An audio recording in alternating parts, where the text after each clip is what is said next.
Michael Chapman द्वारा लिखित 50 positive habits to transform your life उन चीजों की एक क्विक और आसानी से पढ़ी जाने वाली चेकलिस्ट है जिन्हें आप पॉजिटिव थिंकिंग और एक्शंस को लागू करके अपने जीवन को बेहतर बनाने के लिए अपने आप में जोड़ सकते हैं। Chapman fitness goals, mental habits, भावनाओं, लाइफस्टाइल, पर्सनल आदतों और विकास से लेकर जीवन के सभी क्षेत्रों को कवर करते हैं। यदि आपको इन आदतों को लागू करने के लिए समझाने की आवश्यकता है तो चैपमैन की किताब में एक्सीलेंट एग्जाम्पल्स हैं कि क्यों इन सरल आदतों को अपनाने से उनका जीवन बेहतर हो गया है और उनके बिना जीवन कैसा होगा। हम जिस किताब से आज सीखेंगे उसका नाम है 50 positive habits to transform your life, जिसे माइकल चैपमैन ने लिखा है। वो ऐसे इंसान थे जो अपने सुधार के लिए हमेशा एक्साइटेड रहते थे। उन्होंने अतीत में की हुई गलतियों से सीखा और अपनी जिंदगी को ऐसे बदला कि उन्हें उस पर गर्व हो, और वो उन्हीं तरीकों को इस किताब की मदद से अपने पढ़ने वालों को बताना चाहते हैं। इस किताब में बहुत आसान 50 आदतों की एक लिस्ट दी गई है जिसे इस्तेमाल करके आप अपनी जिंदगी को बेहतर बना सकते हैं। Fitness goals, mental habits, emotions, lifestyle, personal habits और डेवलपमेंट्स जैसी सभी क्षेत्रों को लेखक ने कवर किया है। इससे आपको आदतों को शुरू करने की जरूरत को समझने में मदद मिलेगी और साथ ही आप जानेंगे कि कैसे इन आदतों से आपकी जिंदगी बेहतर हो सकती है। फिटनेस के लक्ष्य और आदतें। हमें मुख्य बिंदु से शुरुआत करनी होगी, वो है हमारी बॉडी। कुछ भी करने का कोई मतलब नहीं है अगर हमारी बॉडी हमारे माइंड के मुताबिक ना चले। बताए हुए तरीके आपको बॉडी को रीशेप और ताकत देंगे। रोज टहलना। चैपमैन सुबह उठते ही सबसे पहले चलने की सलाह देते हैं। कोई भी गतिविधि आपके शरीर में एंडोर्फिन्स जारी करेगी और आप ऊर्जावान महसूस करेंगे और दिन के लिए तैयार होंगे। अगर आप सुबह चल नहीं सकते हैं तो दिन के किसी भी समय फिट रहने की कोशिश करें। हो सके तो अपने लंच ब्रेक का इस्तेमाल करें। फैक्ट ये है, चलने से मूड अच्छा होता है। सक्रिय रहना। हम हर दिन रुकी हुई सी जिंदगी जीते हैं, अपने डेस्क से बंधे रहते हैं, दूर के सफर के लिए अपनी गाड़ी में निकल जाते हैं, फिर हम घर आकर सोफे पर बैठते हैं। लेखक दिन भर सक्रिय रहने पर जोर देते हैं। अगर आप डेस्क पर काम कर रहे हैं तो भी कुछ कुछ देर में उठते रहे, ऑफिस के आसपास घूमें। अगर आप अपने घर पर टीवी देख रहे हैं तो एट ब्रेक्स में और यहां वहां चलें। थोड़े जंप लगाए या सीढ़ी चढ़े और उतरे। व्यायाम करना। चलना बहुत अच्छा होता है पर आपको थोड़ी स्ट्रेंथ ट्रेनिंग भी करनी चाहिए। चेस्ट, जोड़ी और हाथों की एक्सरसाइज ओवरऑल हेल्थ के लिए बहुत अच्छी होती है। शुरुआत हल्के वजन से करें और जैसे जैसे आपकी ताकत बेहतर होती जाए उसे बढ़ाएं। इससे आपका मूड अच्छा होगा, बॉडी मजबूत होगी और आपका दिमाग तेज चलेगा। एक जगह पर जॉगिंग। एक और आसान सा त्रिकोण है, टीवी देखते हुए या खाली समय में एक ही जगह पर जॉगिंग करें। ऐसा रोज करें। बेडरूम गतिविधि। अपने चाहने वालों के साथ ज्यादा वक्त गुजारें। नियमित प्यार करने से तनाव से आराम मिलता है और ये शरीर को बीमारी से भी आराम दे सकता है क्योंकि इसे आपका इम्यून सिस्टम लंबे समय के लिए बेहतर हो जाता है। एक आदत ढूंढना। चैपमैन मानते हैं कि कोई शौक ढूंढने से आपका जीवन सुधरता है। ऐसा कुछ ढूंढे जो आप रोज कर सके और जिससे आप बेहतर बने। यह स्वास्थ्य संबंधी भी हो सकता है या नहीं भी, पर ध्यान रहे कि उसमें आप अपनी सफलता को नाप सके। अपनी ग्रोथ देखने से आपको बहुत विश्वास मिलता है और आपको नई चुनौतियां से टकराने का साहस मिलता है। दूर पार्क करना। कितनी बार आप कार को पास में पार्क करते हैं? आपको अपने वर्क प्लेस या जहां भी आप जा रहे हों वहीं से जितना दूर हो सके उतना दूर पार्क करनी चाहिए। इस तरीके की प्राकृतिक एक्सरसाइज आपके स्वास्थ्य और मूड को अच्छा रखेगी। सही तरीके से स्ट्रेचिंग करना। अपने जीवन में फिटनेस सिस्टम को लागू करना सबको अच्छा लगता है, पर हमें स्ट्रेचिंग की जरूरत को भी याद रखना चाहिए। ये ऐसी चीज है जिसे हम अक्सर छोड़ते हैं क्योंकि ये स्लो है और बोरिंग हो सकती है। हालांकि ये साबित हो चुका है कि स्ट्रेचिंग बहुत जरूरी है और आपकी बॉडी को एक्टिव रखता है और साथ ही किसी चोट की दर्द से बचाता है। सुबह नहाने या उठने के बाद 5 मिनट की स्ट्रेचिंग से ज्यादा फिट बने। हाथ मिलाना। अगर आप एक्सरसाइज रूटीन को अपनाने की कोशिश में नाकाम रहते हैं तो एक टीम या दोस्त को ढूंढें। कोई ऐसा जिसके साथ आप व्यायाम कर सकें। किसी के साथ जाना आपको अपने बिस्तर से निकलकर बॉडी को हिलाने में मदद करेगा। आपको महसूस होगा कि दोस्तों के साथ कसरत करने से आपकी सेहत बेहतर होगी। व्यायाम को मजेदार बनाएं। एक्सरसाइजेस घर के किसी दूसरे काम जैसी नहीं होना चाहिए। अगर ऐसा है तो आप बराबर तक ऐसा नहीं कर पाएंगे। अगर जिम जाना, वजन उठाना बोरिंग है तो ऐसा मत कीजिए। आप ऐसे गानों की प्लेलिस्ट का इस्तेमाल कर सकते हैं जिससे आपको प्रेरणा मिले। अगर आपको आउटडोर खेल खेलना या टेनिस खेलना पसंद है तो इसे अपनी एक्सरसाइज रूटीन का पार्ट बनाएं। चाहे कुछ भी हो, जब तक हिलडुल रहे हैं आपके लिए बेहतर है। जो आपको पसंद हो वो करने से आप खुश रहेंगे और उस पर टिके रहेंगे। मानसिक आदतें। नकारात्मकता के खिलाफ लड़ने और सकारात्मक बनने में दिमाग ही बीच में आता है, इसलिए अपने दिमाग से लड़े और बड़े बदलाव लाए। दिए गए तरीकों से सकारात्मक मानसिक आदतें बढ़ेंगे। नकारात्मकता देख रहे हैं। चैपमैन का मानना है कि दुनिया को आपके देखने के नजरिए का आपके जीवन पर गहरा असर पड़ता है। अगर अभी आप हर चीज को नेगेटिव तरीके से देखते हैं, यह मानसिक बदलाव करने और जीवन में सकारात्मकता और आनंद की तलाश करने का समय है। अपने मानसिक बर्ताव को बदलने के लिए आपको अपने नकारात्मक नजरिए को समझना होगा और तुरंत उसे बदलना सीखना होगा। खुद से पूछें कि उस स्थिति के बारे में अच्छा क्या है, ना कि नेगेटिव पर फोकस करें। सफलता के बारे में सोचना। सफलता के बारे में सोचने में अपना वक्त बिताएंगे। कल्पना करें कि आपके लिए सफलता कैसी होगी। ऐसा सोचने और देखने से आपको सब कुछ करने की ताकत मिलेगी। विजुअलाइजेशन एक ताकतवर टूल है। चिंतन संबंध। कोई भी कदम उठाने से पहले संभावित परिणाम को सोच ले। ऐसा करना आपको अच्छा देखने और सकारात्मक होने में मदद करेगा। अगर आप बिना समझे कोई भी कदम उठा लेंगे तो आप नकारात्मक पक्ष पर ज्यादा प्रतिक्रिया करेंगे और आने वाला रिजल्ट आपको कोई मौका नहीं देगा। आपकी सकारात्मकता को ध्यान में रखते हुए हमने पहले भी पॉजिटिव रहना और दुनिया को पॉजिटिव नजरिए से देखने को समझा है। आपको उन पलों को भी पहचानना है जिसमें आप पॉजिटिव होते हैं। ऐसा करना आपकी सकारात्मकता को बढ़ाएगा और आप ज्यादा सकारात्मक रहेंगे। सकारात्मक विवरण एक और तरीका है जिससे आपकी सकारात्मकता और आत्मविश्वास बढ़ सकता है। उसके लिए बस अपने सोचने की तरीके को बदल दीजिए। परेशानियों पर ध्यान देने से ये आपको और उलझा देती है, तो इसे बेहतर है कि आप ऐसे समाधान पर ध्यान दें जो आपकी उस परेशानी से निकाल सके। परेशानियों पर ध्यान देने की जगह क्यों न समाधान पर ध्यान दिया जाए। चुनौतीपूर्ण अनुमान। अपनी सफलताओं को स्वीकार करना। कल्पना करना खतरनाक भी हो सकता है। हम सबने जीवन में कम से कम एक बार जरूर धोखा खाया है, कुछ ऐसी कल्पना करके जो गलत साफ हुई है। आपको खुद की कल्पना को ही चुनौती देना है। इसे आप लगातार खोजेंगे और अगर आप गलत हो तो उसे भी खुश हो, क्योंकि आपने कुछ नया सीखा है। अपनी सफलताओं को स्वीकार करना। आप अपने जीवन में अपनी सफलता और असफलता से और भी ज्यादा आरामदेह और जागरूक हो जाएंगे। इससे आप ज्यादा बेहतर होंगे, बिना खुद को हमेशा फेल होते देखते हुए। आप 100% टाइम कभी सफल नहीं होंगे और इंसान होने के समय अपने फेलियर पर ध्यान देना ज्यादा आसान है। आपको अपनी सुरक्षा को गले लगानी चाहिए। उसे सेलिब्रेट करें और उसे वक्त भी याद रखें जब आपको लगे कि आप असफल हो रहे हैं। अपनी असफलताओं की समीक्षा करना। जैसे सफलता को सुलझाना और अपनाना जरूरी है, वैसे ही अपने असफलताओं को समझना भी जरूरी है। समय निकाल कर पता लगाए कि क्या गलत हुआ और क्यों। अगर आप परेशानी की जड़ का पता लगाएंगे तो अगली बार के लिए तैयार होंगे और हो सकता है भविष्य में उन समस्याओं से बच पाएंगे। दिमाग का खेल। अपने दिमाग की कसरत बहुत जरूरी है। इसे आप सतर्क रहते हैं, ये आपको बेहतर बनाता है और आपको यंग रखता है। रोज अपने साथ माइंड गेम्स खेले। ये उतना ही आसान है जैसे कि एक छोटी कविता याद रखना, पर ऐसे आसान काम से आपके दिमाग को चुनौती मिलती है, साथ ही बेहतर भी बनती है। आकर्षण बल। सपने देखना याद रखें।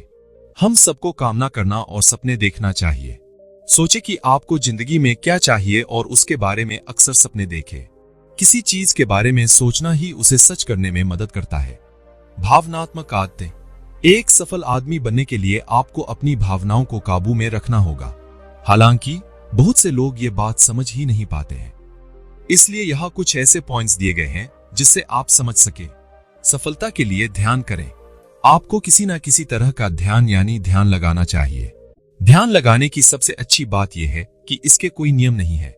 आप अपनी पसंद का कोई भी तरीका चुन सकते हैं। आपको रोज ध्यान करना चाहिए। ध्यान कम समय जैसे 5 से 10 मिनट और ज्यादा समय जैसे 30 या उससे ज्यादा मिनट के लिए किया जा सकता है। ऐसी बहुत सी एप्लीकेशन है जो आपको अलग अलग तरीके से मेडिटेशन के लिए गाइड कर सकती है। डायफ्रैग्मेटिक श्वास।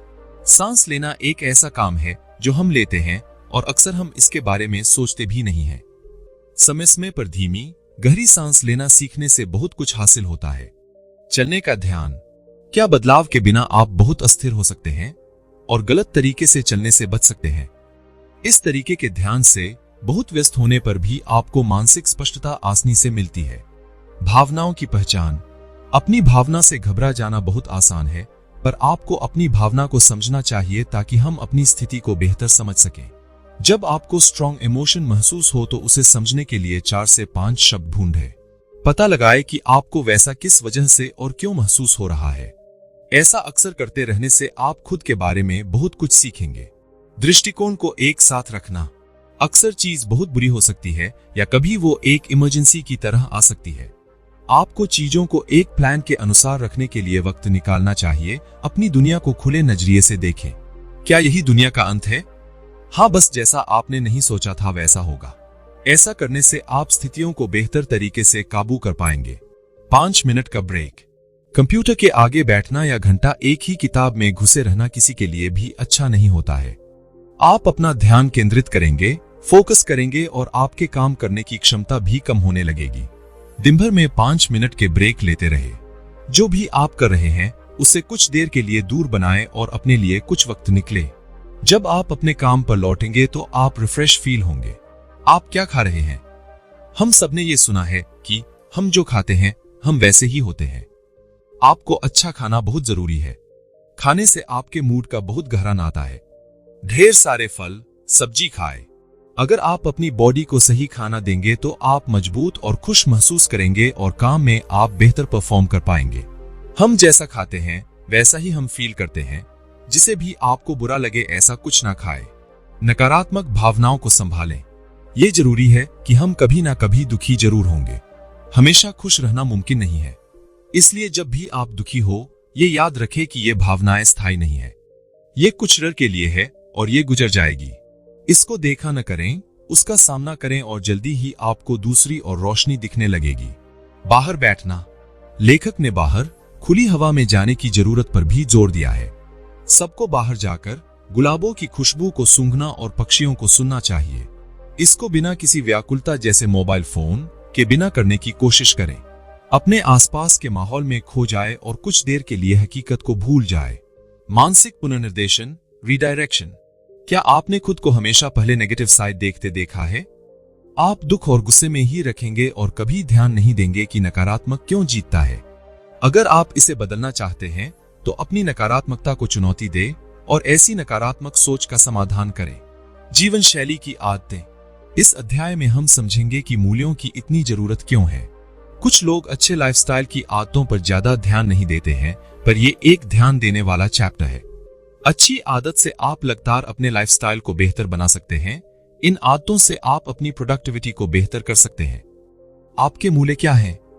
अपने मूल्यों को समझें। इन्हीं मूल्यों को आपके लिए हुए फैसलों और उठाए गए कदमों को आकार देना चाहिए। अगर आपके लिए गए असफल आपके मूल्यों में फिट बैठे हैं तो आप मानसिक तौर पे और ताकतवर बनाएंगे और अपने लक्ष्य, सपनों को पाने की और मेहनत करेंगे। आपका जुनून क्या है? अपने जुनून का पता लगाना जो आपकी जिंदगी बदल सकता है।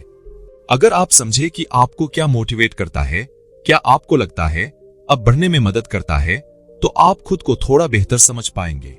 इससे आपकी प्लानिंग और फैसला लेना भी बेहतर होगा। एक विजन बनाना। हम विजुअलाइजेशन के बारे में पहले ही बात कर चुके हैं। आपका अपना विजन, एक क्लियर सपना होना बहुत जरूरी है।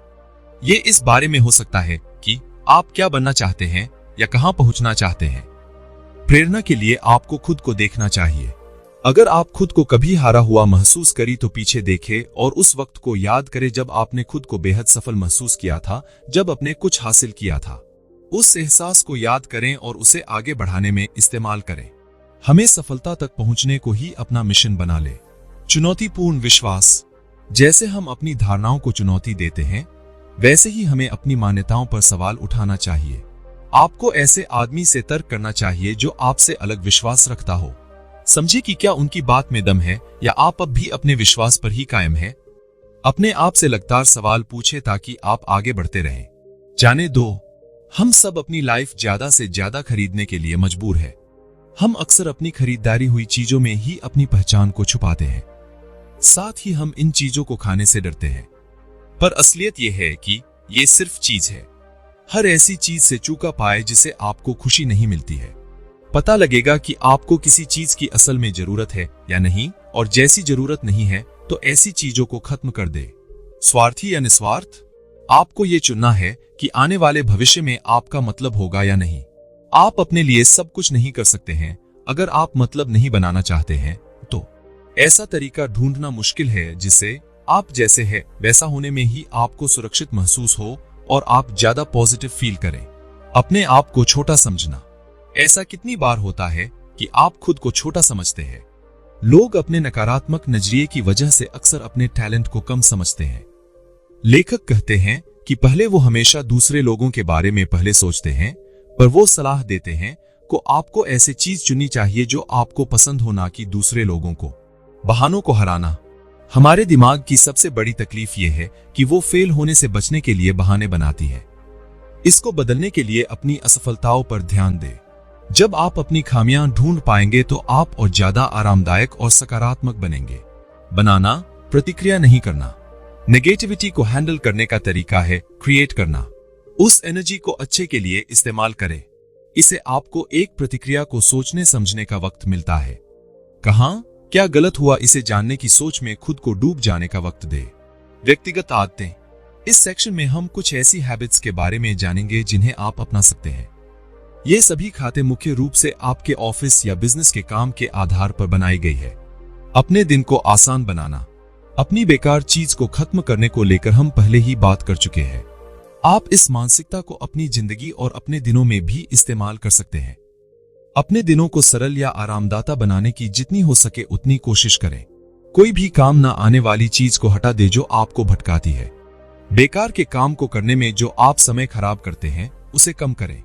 उत्पादक रूप से जीना और काम करना ही आपका अंतिम लक्ष्य होना चाहिए। अपने लक्ष्यों की स्थापना। कुछ लक्ष्यों को बनाना बहुत जरूरी है। आपको सबसे कठिन और चुनौतीपूर्ण गोल पर पहले ध्यान देना चाहिए। आपके जीवन के अलग अलग इलाकों में भी लक्ष्य हो सकते हैं और आप चाहेंगे कि छोटे और आसान गोल को पहले पाए पर ज्यादा कठिन गोल से शुरुआत करें और आगे बढ़े। बदमाश आपने अपने किए काम के लिए आभारी लेंगे। एक परियोजना प्रोजेक्ट की शुरुआत। एक योजना और लक्ष्य का होना प्रेरित रहने का सबके बीच तरीका है। आपको लगातार प्लान बनाते रहना चाहिए, साथ ही अपने गोल भी सेट करना चाहिए। याद रहे ऐसा कुछ जरूर होना चाहिए जिस पर आप रोजाना काम कर सके और अपना सुधार देख सके।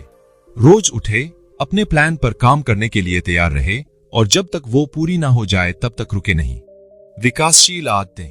इन हैबिट्स से आप नेगेटिविटी से पॉजिटिविटी की तरफ जाएंगे, साथ ही आपके दिन ज्यादा प्रोडक्टिव हो जाएंगे। उदाहरण के लिए फोन को सिर्फ साइलेंट और उल्टा करके रख दें से आपका ध्यान हट जाएगा। उत्पादकता प्रोडक्टिविटी निर्धारित करें। क्या आप अपने काम में प्रोडक्टिव है? आप सभी को यह देखना चाहिए कि आप काम पर कैसा बर्ताव करते हैं। क्या आप शिकायत करते हैं और चिड़चिड़ा महसूस करते हैं? ऐसा आप क्यों महसूस करते हैं? समझे कि ऐसा क्या है जो आपको काम पर जाने से रोकता है। सफलता के लिए बैचिंग। बहुत से उत्पादक विशेषज्ञ सलाह देते हैं कि आपको एक जैसे कामों को एक साथ करना चाहिए। आप देखेंगे कि अपने काम को एक साथ करने जैसा ईमेल करना से आप उसे ज्यादा जल्दी कर पाएंगे और बहुत से ध्यान भटकाने से बचेंगे। आप एक लय में ज्यादा तेज से काम कर लेंगे। अपनी प्राथमिकताएं बनाना। आपको लक्ष्य से जुड़ी अपनी प्राथमिकताएं निर्धारित करनी चाहिए। ऐसा करने से आपको ये समझ आएगा कि आपको रोज क्या करने की जरूरत है। आप अपना 3 सबसे जरूरी काम हफ्ते की शुरुआत में लिख ले और रोज ये काम करते रहे। पहले जागना। प्रोडक्टिव एक्सपर्ट्स के हिसाब से सुबह जल्दी उठना सबसे प्रभावी चीजों में से एक है जो आप कर सकते हैं। सिर्फ 1 घंटा पहले उठने से आप अपने आप को कुछ ऐसा करने की अनुमति देते हैं जो आप अन्यथा नहीं करते। हर रोज सुबह थोड़ा जल्दी उठाने की कोशिश करें। आप जो हस्ती कर सकते हैं वो देखकर आप हैरान हो जाएंगे। थोक में काम करना। थोड़े वक्त के लिए काम करने से बेहतर है 3 से 4 घंटों के लिए एक बार में काम करें, साथ ही बीच में कम ब्रेक ले। इसे अपना रोजमर्रा की जिंदगी का हिस्सा बना ले। लंबे वक्त के लिए काम करें, आरामदाता के साथ तोड़ता है।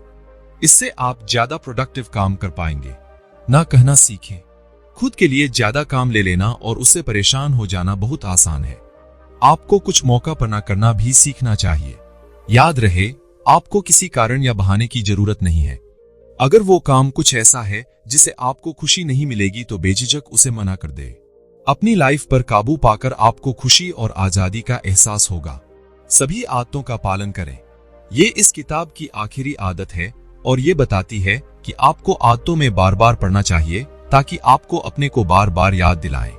निष्कर्ष, ये किताब न सिर्फ काम से जुड़ी आदतों के बारे में है, साथ ही ये पर्सनल आदतों के बारे में भी बताती है।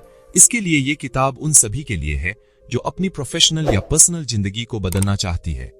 दोस्तों, आपको ये बुक कैसी लगी और आप कौन सी बुक सुनना चाहेंगे, हमें कमेंट में जरूर बताएं। धन्यवाद।